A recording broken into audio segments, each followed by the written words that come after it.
Bendito Padre, te damos gracias en esta tarde. Primeramente, Señor, estamos agradecidos, Dios, porque tú eres el que transforma el corazón del hombre, Dios. Estamos agradecidos, Señor, que si no hubiera sido por el Espíritu Santo, Señor, que transforma el corazón, estaríamos todavía, Señor, en engaño. Estaríamos todavía, Señor, en esa condición, Señor, de muerte. Pero te damos gracias, Dios, porque en nuestro Espíritu Santo, Señor, ha cambiado el corazón de del hombre, Señor. Y ahora, Señor, tú nos llevas, Señor, a toda justicia. Te queremos pedir, bendito Padre, que este mismo Espíritu Santo, Señor, convenza a tu iglesia, Señor, de todas esas palabras que tú traes el día de hoy para ella, Padre. Que su dirección, Señor, sea correcta, Padre. Y que todas las palabras, Señor, que se pronuncien el día de hoy sean conforme a tu voluntad. Gracias te damos, bendito Padre, en el nombre de nuestro Señor Jesucristo. Amén, Padre. ¿Pueden, hermanos, tomar, por favor, su lugar?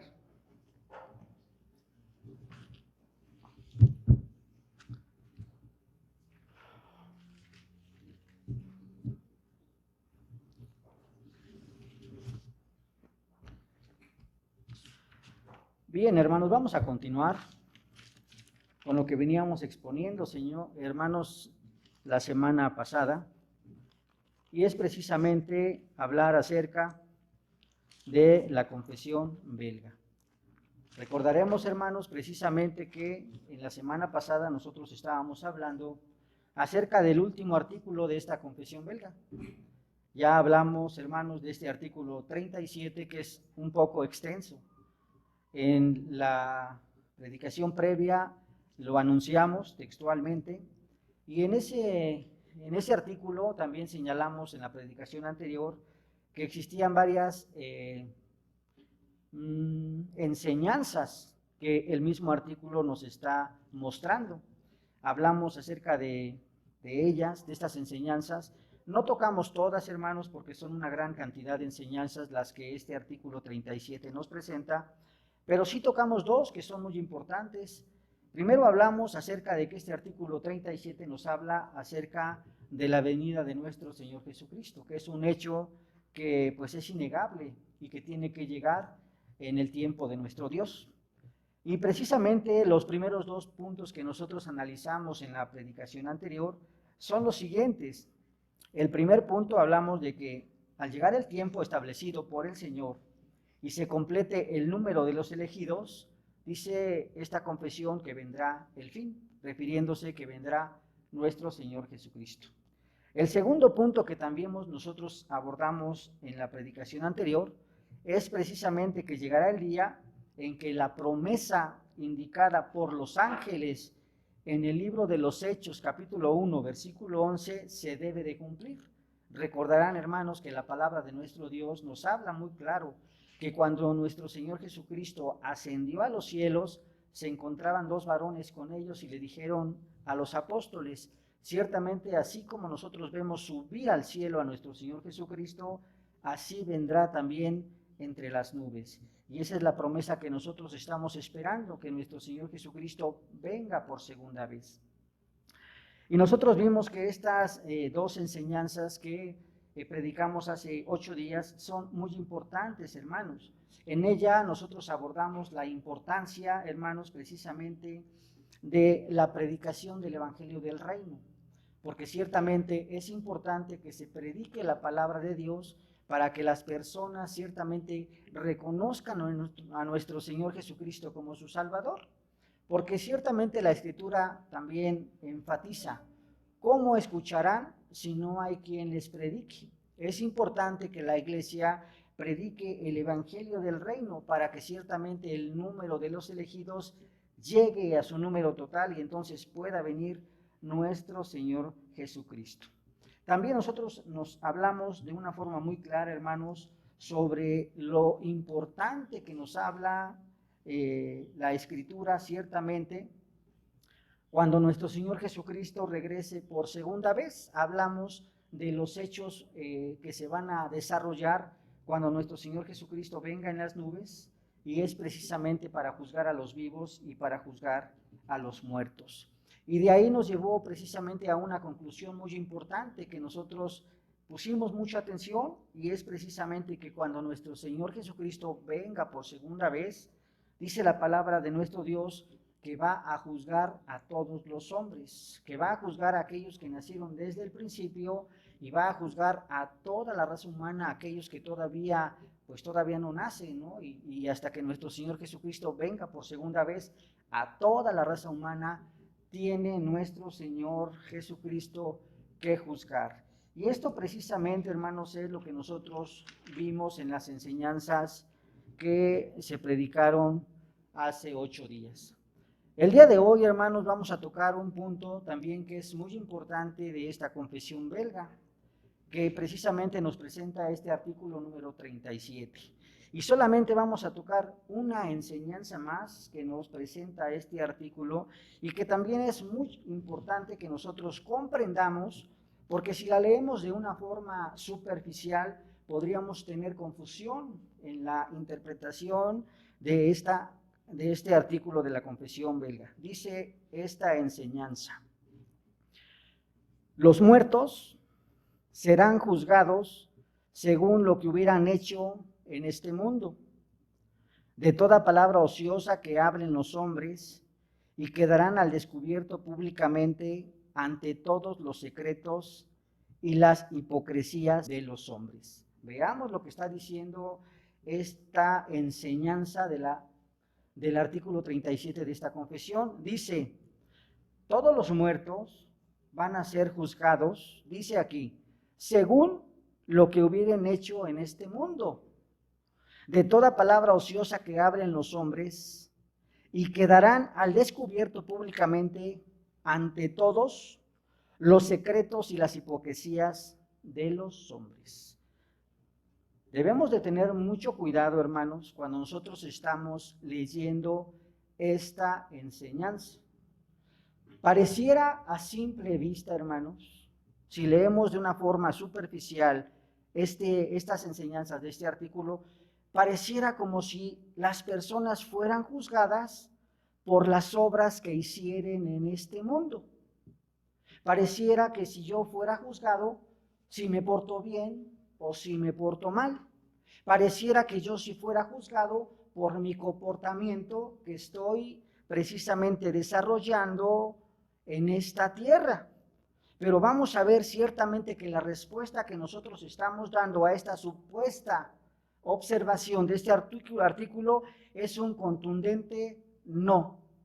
Porque ciertamente nosotros sabemos que la justificación y la salvación no depende absolutamente de las obras. Por eso es muy importante que pongamos mucha atención a esta enseñanza que nosotros mencionamos en la semana pasada sobre este artículo. Dice: los muertos serán juzgados según lo que hubieran hecho en este mundo. A primera vista pareciera que el hombre fuera salvado o fuera juzgado por las obras que hizo en este mundo. Y es un rotundo no. Vamos precisamente a explicarlo más adelante. Dice también: pareciera también como si el hombre fuera justificado por su piedad. ¿A qué se refiere? Ser muy pietista. ¿Qué significa eso? Pareciera como si yo oro más, entonces yo soy justificado o soy salvo. O a lo mejor si yo me voy de rodillas a un cierto lugar, pueda ver el Señor mis obras y entonces yo pueda ser justificado. Eso significa que tú eres pietista. Una persona que se encuentra todo el tiempo doblando las rodillas, orando al Señor, entonces pareciera que por hacer esas cosas, entonces esta persona puede ser justificada delante de los ojos de Dios. Pero la respuesta que nosotros tenemos a esta forma de pensar sigue siendo un rotundo no.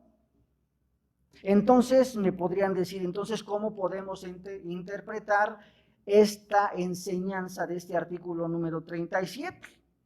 Y vamos a ver, hermanos, cómo la palabra de nuestro Dios es muy clara en esto, pero debemos de tener un sustento escritural para poder afirmar lo que nosotros estamos diciendo. La palabra de Dios es muy clara y la palabra de Dios dice que el hombre solamente es justificado en Cristo, no por las obras que pueda hacer el hombre, no por muy bueno que yo sea, ni por mi buen comportamiento. La justificación y la salvación solamente es en Cristo, por la obra de redención de nuestro Señor Jesucristo. Y esto te lleva, cuando tú ya eres justificado y cuando tú tienes una vida nueva en Cristo, a realizar obras. Pero eso no implica que las obras que tú realices, entonces por esas obras tú seas justificado.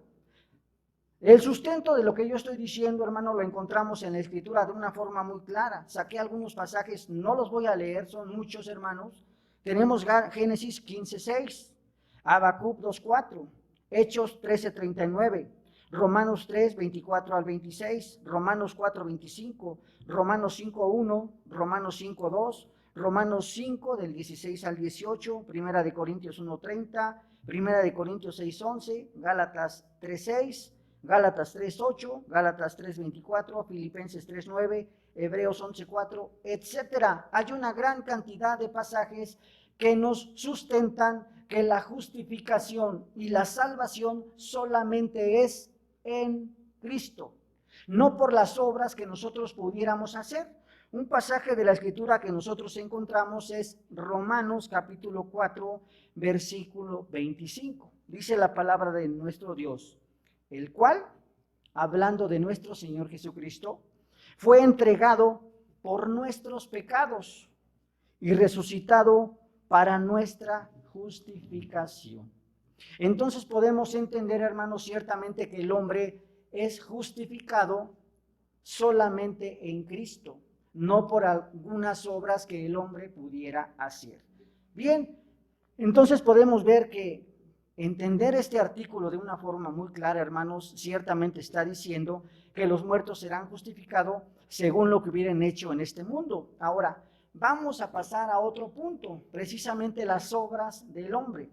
Dice la palabra de Dios en Efesios capítulo 2, versículo número 11, porque somos hechura suya, creados en Cristo para buenas obras, las cuales Dios preparó de antemano para que anduviéramos en ellas. Entonces esto lo podemos entender de una forma clara, que cuando nosotros hemos sido justificados por la obra de redención de nuestro Señor Jesucristo, entonces nosotros somos salvos. Y al ser salvos, hermanos, entonces el Señor, por medio de su Espíritu, nos lleva para que nosotros realicemos obras que Dios de antemano ya preparó para que nosotros andemos en ellas, para que nosotros podamos trabajar en esas obras, hermanos. Entonces, por lo tanto, nosotros podemos hablar y llegar a una conclusión que la salvación es por gracia y somos llevados a una vida nueva, a una vida en novedad, para que vivamos en el reino de Dios. El sustento, hermanos, de este artículo número 37, hablando acerca de que los muertos serán juzgados según lo que hubieran hecho en este mundo, de toda palabra ociosa que hablaran los hombres, y quedarán al descubierto públicamente ante todos los secretos y las hipocresías de los hombres, lo tenemos precisamente en el Evangelio según San Mateo. Ese es el sustento que la confesión belga tomó para poder desarrollar este artículo y en especial este enunciado. Ya leímos la palabra de nuestro Dios en el Evangelio según San Mateo, capítulo 12, versículos 22 al 37. Pero quisiera, hermanos, que pusieran la atención en los siguientes versículos de la Escritura, del versículo número 31 al versículo número 37. Lea o vean con cuidado, con atención, lo que la palabra de Dios nos está diciendo en esta parte de la Escritura. Dice la palabra de Dios, sigan con su vista. Por tanto os digo, todo pecado y blasfemia será perdonado a los hombres, mas la blasfemia contra el Espíritu no le será perdonada. A cualquiera que dijere alguna palabra contra el Hijo del Hombre, le será perdonada, pero al que hable contra el Espíritu Santo, no le será perdonada ni en este siglo ni en el venidero. O haced el árbol bueno y su fruto bueno, o haced el árbol malo y su fruto malo, porque por el fruto se conocerá al árbol. Generación de víboras, ¿cómo podéis hablar lo bueno siendo malos? Porque de la abundancia del corazón habla la boca. El hombre bueno del buen tesoro del corazón saca buenas cosas, y el hombre malo del mal tesoro saca malas cosas. Mas yo os digo que de toda palabra ociosa que hablen los hombres de ella, darán cuenta en el día del juicio. Porque por sus palabras serán justificados, y por tus palabras serás condenado. Veamos lo que nos está diciendo la palabra de nuestro Dios, hermanos. Está hablando de una forma muy clara que el punto principal de esta parte de la Escritura es precisamente un tema que a lo mejor todos nosotros conocemos, y es precisamente el pecado. Se ha hablado mucho acerca del pecado, hermanos. Sabemos que el pecado es toda transgresión, toda inconformidad a la ley de Dios. Pero en realidad, hermanos, tenemos un correcto entendimiento del pecado. Sabemos de verdad cómo fue que el pecado fue introducido en esta creación. Sabemos de una forma correcta los efectos que el pecado tiene en el hombre. Sabemos de una forma clara hacia dónde nos lleva el pecado. Sabemos también de una forma clara cómo es que podemos nosotros escapar de esos efectos del pecado, hermanos. Bien, pues vamos a empezar, hermanos. Primeramente, ¿qué es el pecado? Todos conocemos la palabra de Dios y sabemos ciertamente que el hombre, antes de que desobedeciera la ley de Dios, se encontraba en integridad con el Señor, con Dios. Obedecía perfectamente la ley, obedecía su palabra. Había una comunión entre el hombre y Dios. Era todo bueno. No había enemistad entre el hombre y Dios. Pero sabemos también en la palabra de nuestro Dios, Génesis capítulo 3 del 1 al 6, ciertamente como la serpiente sedujo a la mujer. Y al seducir a la mujer, nosotros sabemos ciertamente que desobedeció a Dios comiendo del fruto que el Señor le había dicho al hombre que no comiera. Al desobedecer a Dios, ciertamente nosotros sabemos, ya se nos ha explicado claramente, que el pecado entró en esta creación, especialmente en el hombre. Y podemos ver que desde ese momento el hombre se encuentra en una condición de pecado por la desobediencia a la ley de Dios. Dijimos una definición importante, que el pecado es toda desobediencia, toda transgresión y toda inconformidad a la ley de Dios.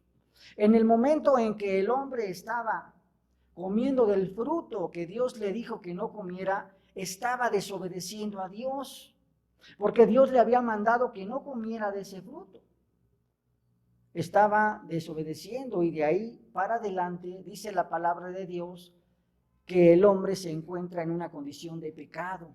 Todos los hombres después de Adán se encuentran en una condición de miseria, enfermos, muertos, en una condición en las cuales el hombre no quiere saber absolutamente nada de Dios. Si le preguntamos a alguna persona si conoce a Dios, te van a decir que sí. Te van a decir, sí, creo en Dios. Pero ¿en qué Dios? ¿En qué Dios es en el que están creyendo? Porque ciertamente la palabra no se equivoca. La palabra de Dios dice, y pondré enemistad. Hay una enemistad entre Dios y entre el hombre. Hay una enemistad entre aquellos que obedecen a Satanás y aquellos que obedecen a Dios. Hay una enemistad tremenda. Y podemos ver ciertamente cómo entró el pecado en esta creación y arruinó completamente al hombre. ¿Qué queremos decir cuando arruinó al hombre?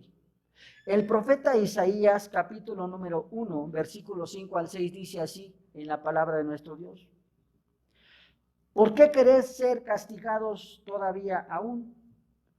¿Todavía os rebelaréis? Toda cabeza está enferma y todo corazón doliente. Desde la planta del pie hasta la cabeza no hay en él cosa sana, sino herida, hinchazón y podrida llaga. No están curadas, ni vendadas, ni suavizadas con aceite, hermanos.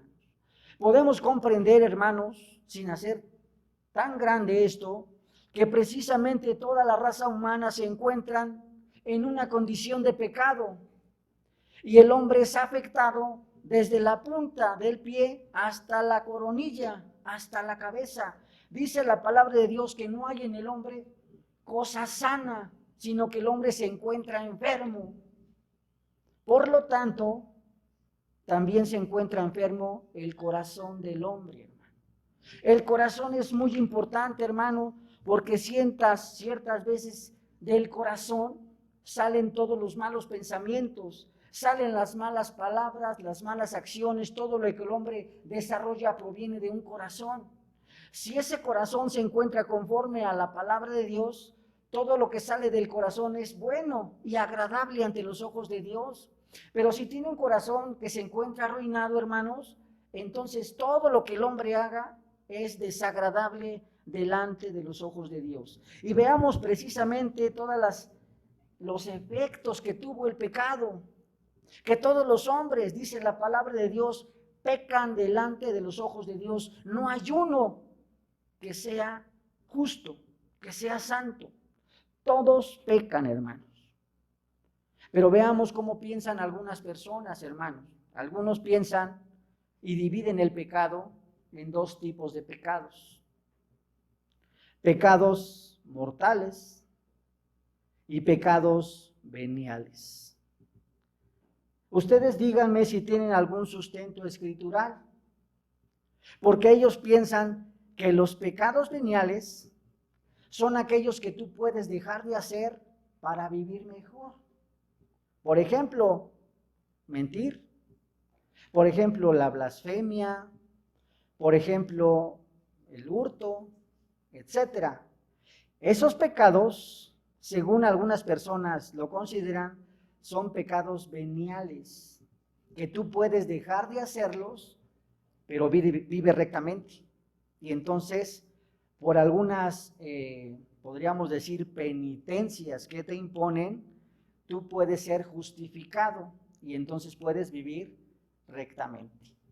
Esos son los pecados que algunos consideran como pecados veniales.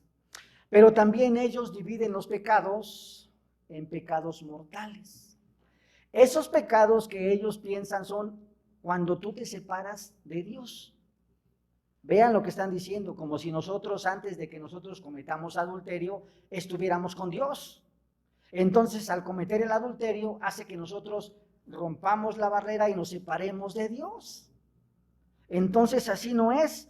Precisamente ellos piensan que los pecados mortales son aquellos que rompen la relación con Dios. Por ejemplo, el adulterio, por ejemplo, el homicidio. Y ellos piensan que estos pecados mortales son mayores que aquellos pecados veniales. Pero esto no tiene sustento escritural.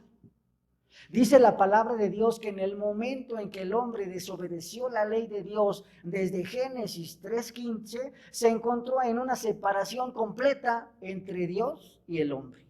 El hombre no quiere saber absolutamente nada. El hombre se encuentra en pecado. Como decía el doctor Velázquez, no hay pecados pequeños y no hay pecados grandes. El pecado es pecado. Y la paga del pecado es la muerte. Entonces podemos ver ciertamente que algunos pecados pueden ser perdonados. Por ejemplo, estos pecados veniales. Estos pecados veniales, pues yo dejo de mentir. Entonces la iglesia me pone algunas penitencias, hago mis penitencias y yo ya soy perdonado. Y entonces me exhortan a que viva una vida moralmente buena. Pero hay pecados que no son perdonados, hermanos. Por ejemplo, aquellos pecados como el homicidio, el adulterio, según ellos piensan que esos pecados son mortales y que no tengo perdón. Pero la palabra de Dios, hermanos, dice algo diferente. Dice la palabra de Dios en el Evangelio según San Mateo que nosotros acabamos de hablar, dice la palabra: por lo tanto os digo, versículo número 31, todo pecado y blasfemia será perdonado a los hombres, mas la blasfemia contra el Espíritu no le será perdonado. A cualquiera que dijere alguna palabra contra el Hijo del Hombre, le será perdonado, pero que al que hable contra el Espíritu Santo, no le será perdonado ni en este siglo, ni en el venidero. Veamos, hermanos, que aquí aparentemente la Escritura está haciendo también una separación entre dos tipos de pecados. Unos que son perdonados y otros que no son perdonados, aparentemente. Pero debemos de comprender de una forma clara la Escritura con lo que nosotros acabamos de decir. El hombre se encuentra en una condición de pecado. No hay justo ni aún uno en esta tierra. Todos pecamos, todos nos hacemos desobedientes a la ley de Dios. ¿Quién es el que restaura la vida del hombre? Sabemos ciertamente que el que desarrolló la obra de redención fue nuestro Señor Jesucristo. Nuestro Señor Jesucristo vino a esta tierra, a este mundo, para obedecer al Padre. Y nosotros sabemos que en toda su vida, nuestro Señor Jesucristo obedeció de una forma perfecta al Padre. Dice la Escritura que fue obediente hasta la cruz. De tal manera que nuestro Señor Jesucristo desarrolló su obra de redención completa, perfecta. Dio su vida por el pecado. Hasta ahí estamos de acuerdo. Bien, ¿quién es el que aplica la obra de redención en el hombre? El Espíritu Santo. Es el que transforma el corazón del hombre. Entonces veamos lo que dice la palabra de Dios. La palabra de Dios está diciendo: todo pecado será perdonado a los hombres, mas la blasfemia contra el Espíritu no le será perdonado. ¿Qué quiere dar a entender la Escritura? Si un cristiano ha sido transformado por el Espíritu de Dios, ténganlo por seguro que nunca va a hablar en contra del Espíritu Santo, porque el Espíritu Santo es el que mora en él. El Espíritu Santo es el que guía la vida del hombre. El Espíritu Santo es el que te convence de tu error. Por lo tanto, en tu vida nunca vas a blasfemar en contra del Espíritu Santo si es que el Espíritu Santo mora en ti. Entonces vemos que los cristianos, o los que creen en Cristo Jesús, o mejor dicho, los que forman parte del cuerpo de Cristo, no hablarán mal en contra del Espíritu Santo porque son guiados por el Espíritu Santo.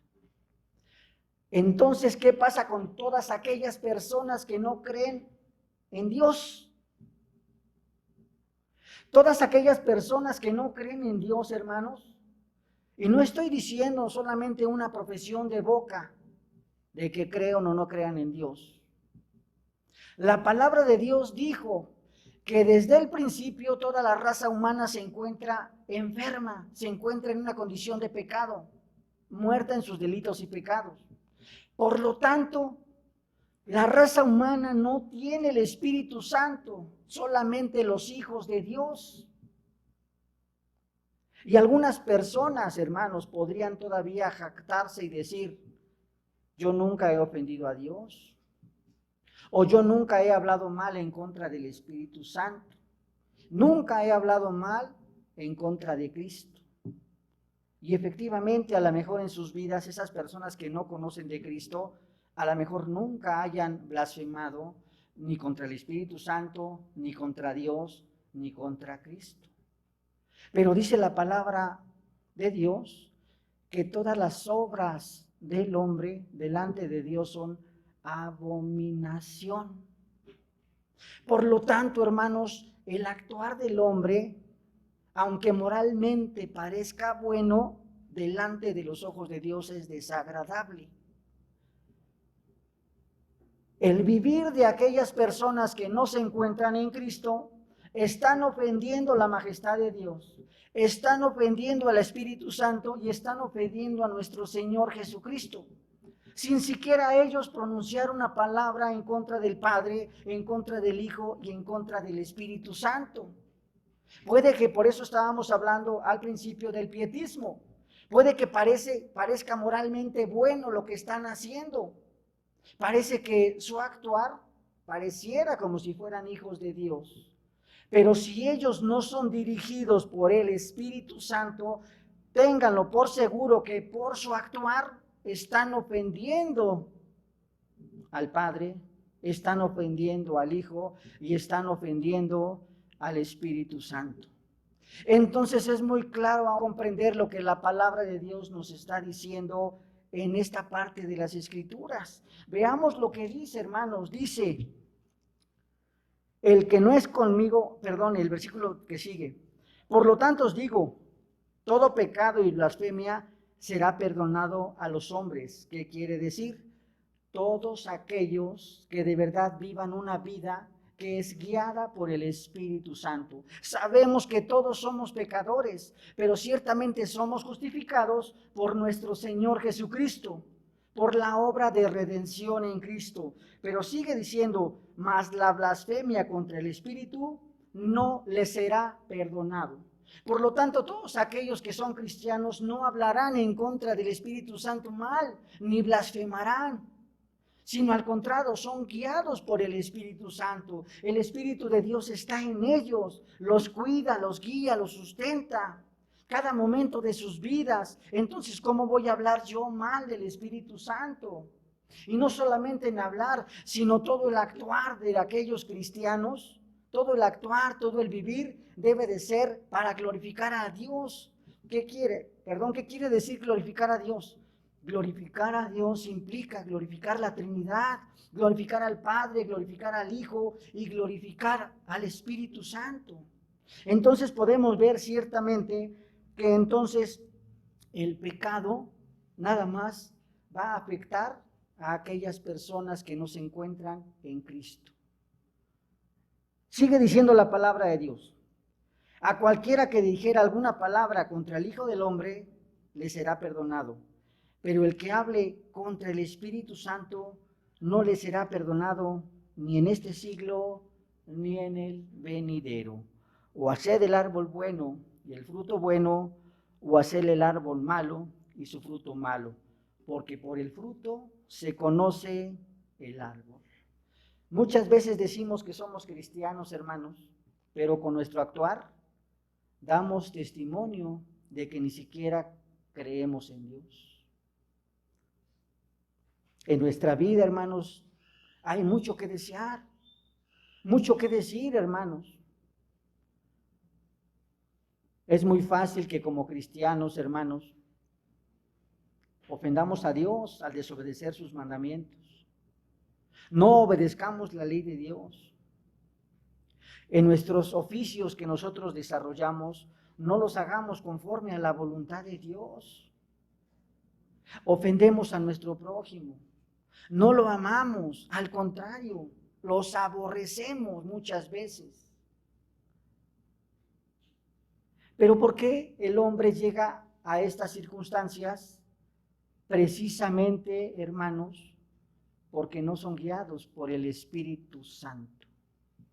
Si nosotros nos diéramos cuenta que el hombre es guiado por el Espíritu Santo, entonces nosotros podríamos comprender de una forma muy clara, hermanos, ciertamente, que todas esas personas que son guiadas por el Espíritu de Dios, entonces su vida completamente cambia, porque dice la palabra de Dios que el hombre es conocido por sus frutos. ¿Cuáles son los frutos dignos de arrepentimiento que tenemos como cristianos? ¿Somos guiados de verdad por el Espíritu Santo? o el Espíritu Santo está lejos de nosotros. Si en realidad el Espíritu de Dios está con nosotros, nosotros debemos de andar en una nueva vida, andar conforme a la voluntad de Dios y ser guiados conforme a su palabra. Y entonces nuestro Señor Jesucristo le dice a todas aquellas personas que aparentemente son buenas, que son pietistas, que se dan golpes de pecho diciendo que moralmente son buenos, les dice: generación de víboras, ¿cómo podéis hablar lo bueno siendo malos? O parafraseando la Escritura, ¿cómo podéis decir que tú eres cristiano si no obedeces a Dios? ¿Cómo puedes decir que tú amas al Señor si por tus frutos se conoce que no eres del Señor? Dice la palabra de nuestro Dios: mas yo os digo que de toda palabra ociosa que hablen los hombres, de ella darán cuenta en el día del juicio. Esto es muy importante, hermanos, porque ciertamente, hermanos, aunque las obras que nosotros hacemos no son para salvación, sí tenemos que dar cuentas de todo lo que hacemos en esta tierra delante de Dios. Apocalipsis lo dice, hermanos. Vamos a ir más adelante en ese versículo, hermanos, más adelante. Pero podemos entender, hermanos, ciertamente lo que dice la palabra de nuestro Dios. Cuando nosotros somos guiados por el Espíritu Santo, hermanos, es porque el Señor ha cambiado nuestro corazón. De Él emana la vida. De Él emana todo lo bueno que nosotros podamos ser. Las buenas palabras, los buenos pensamientos, la obediencia a Dios, etcétera, hermanos. Y aquellas personas que tienen un corazón malo, hermanos, refiriéndome que está enfermo, que se encuentra arruinado por la desobediencia del primer hombre, aunque hagan cosas agradables delante de los ojos de Dios, son malos, hermanos. Y veamos lo que dice la palabra de Dios en el libro de Ezequiel, capítulo 36, versículo 26 a 27, hermanos. Eso es lo que el Señor hace con nosotros. Nos cambia nuestro corazón, hermanos. Ezequiel, capítulo 36, versículo 26 y versículo 27 dice lo siguiente: además, os daré un corazón nuevo y pondré un espíritu nuevo dentro de vosotros.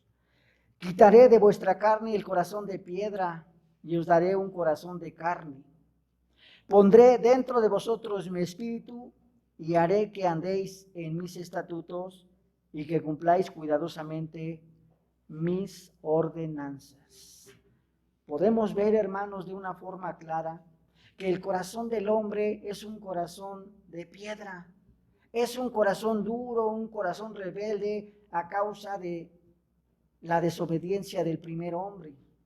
Y eso te lleva, hermanos, a hablar de una forma incorrecta, malas palabras, malos pensamientos, una mala vida, hermanos, siendo desagradable delante de los ojos de Dios. Y es necesario que Dios, por medio de su Santo Espíritu, dice la palabra de nuestro Dios, ponga un corazón nuevo, un corazón renovado, y todavía pone un espíritu nuevo, refiriéndose al Espíritu de Dios en nuestro corazón, para que nosotros podamos vivir de una forma correcta. Y todavía dice: andéis en mis estatutos. Es muy importante esta parte de la Escritura, andar en los estatutos de Dios. Andar significa que nosotros caminemos conforme a la voluntad de Dios. Muchos en este mundo caminan, se van para un lado, se van para otro, pues porque Dios le dio esas dos extremidades para moverse.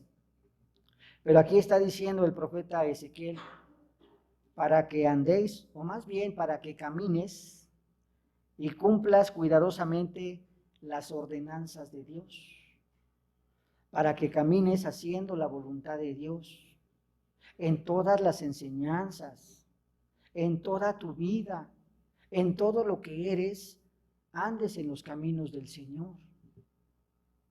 Y la mayoría de los hombres, hermanos, no quieren caminar con el Señor. Prefieren vivir haciendo la voluntad que les agrada. Pero sabemos de una forma clara, hermanos, que esa forma de vivir es desagradable delante de los ojos de Dios. La forma de vivir correcta es precisamente que nosotros andemos en los estatutos y cumplamos cuidadosamente las ordenanzas de Dios. Eso nos lleva, hermanos, a que nosotros vivamos una vida en santidad, en todos los sentidos, en obrar. Ya lo habíamos dicho, no para salvación, sino obrar porque somos siervos del reino de Dios, siervos del Señor, ciudadanos de este reino, y debemos de trabajar pro del reino de Dios, para el reino de Dios.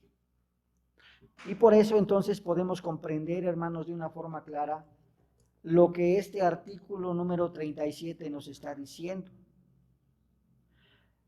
Mas yo digo que toda palabra ociosa que hablen los hombres, de ella darán cuenta en el día del juicio.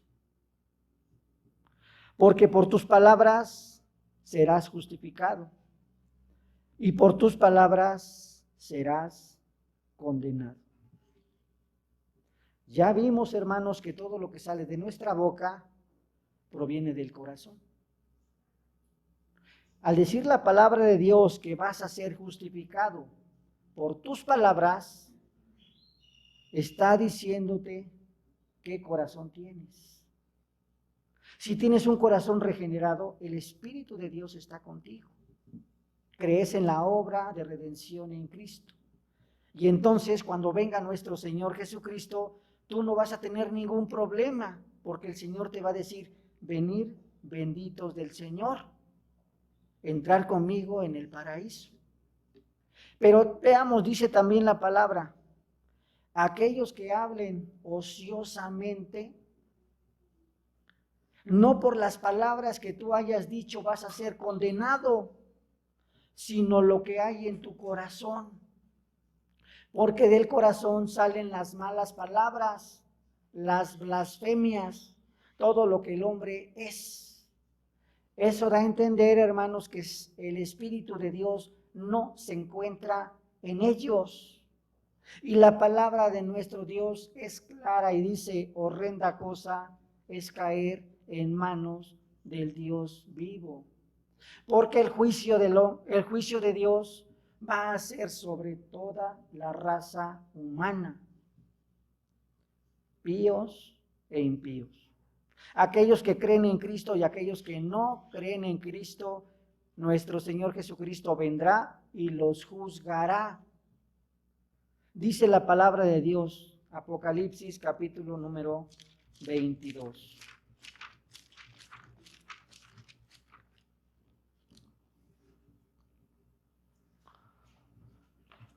Versículo número 11.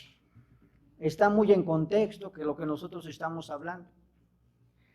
El que es injusto, sea injusto. Sea injusto todavía.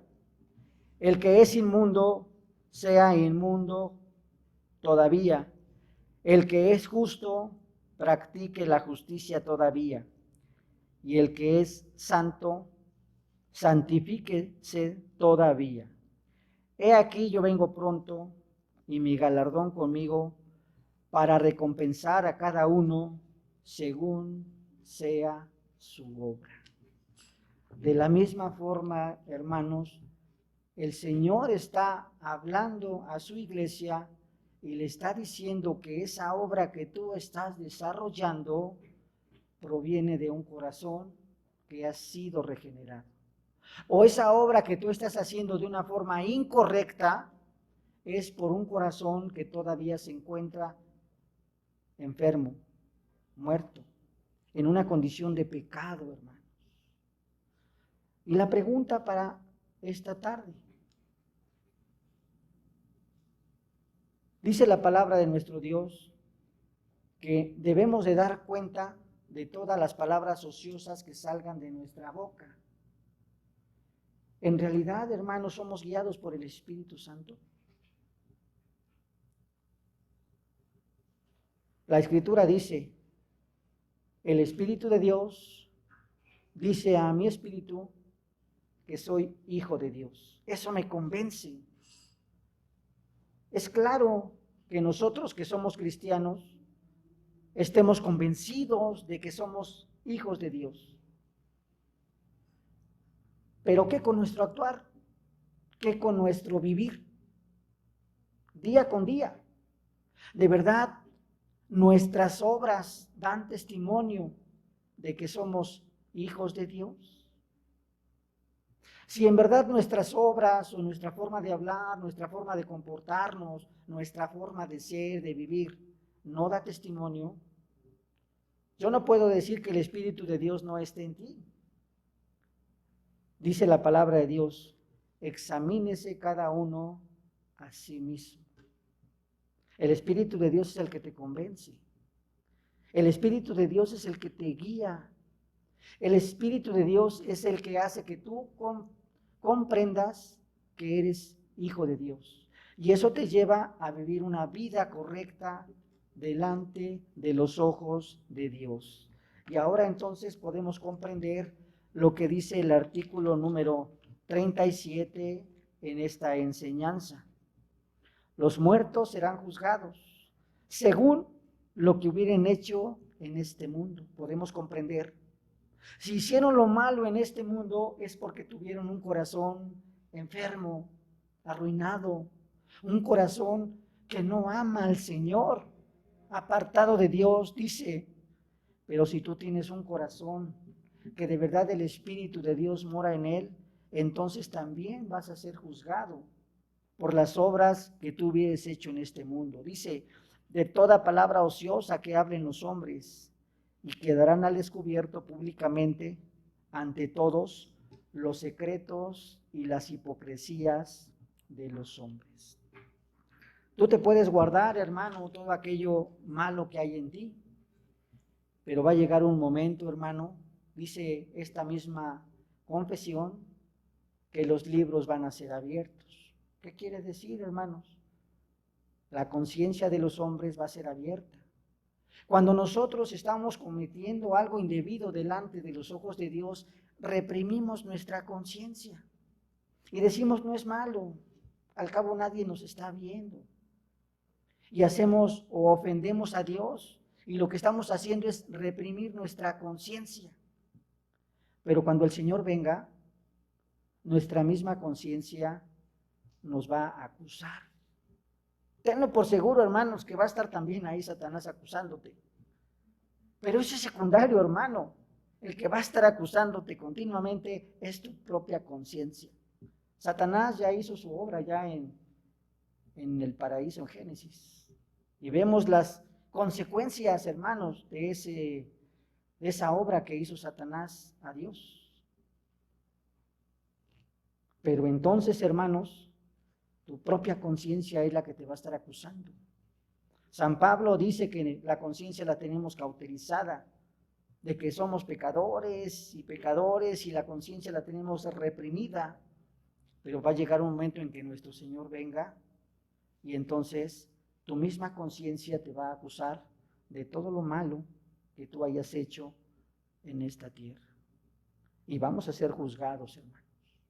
¿Cómo nos vamos a presentar delante de nuestro Dios? Dice la palabra, examinémonos a nosotros mismos. Si de verdad somos verdaderos hijos de Dios. ¿Cuándo va a suceder, hermanos? No hay fecha. Porque ni aún los ángeles saben cuándo vendrá nuestro Señor. Pero de que vendrá, hermanos, vendrá. Preparémonos, hermanos. Velemos, como dice la palabra de Dios. No sabemos si vendrá en la noche, vendrá en el día, pero debemos de estar despiertos porque la venida del Señor es verdadera.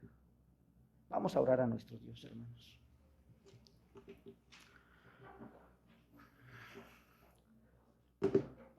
Cuántas gracias te damos, bendito Dios, porque por medio de tu Espíritu Santo tú convences, Señor, a tu iglesia Tu palabra, Señor, es la que habla, Señor, y en ella encontramos la verdad, mi Dios. No lo que piensa el hombre, ni tampoco aquellos que han sido muy estudiosos, no, Señor, sino tu palabra es verdad. Tu Espíritu Santo, Señor, convence. Y, Señor, el día de hoy, Señor, nos has hablado para poder examinarnos, Dios, si en realidad estamos viviendo una vida guiada por tu Santo Espíritu. Si no lo hemos hecho, Señor, perdónanos, Padre. Si hemos deseado, Señor, las lentejas antes que tu primogenitura, Señor, perdónanos, mi Dios. Este mundo, Señor, nos ofrece muchas cosas, Padre, pero tú, Señor, nos ofreces maravillas, Padre. Gracias te damos, Dios, en esta tarde. En el nombre de Cristo Jesús. Amén, Padre.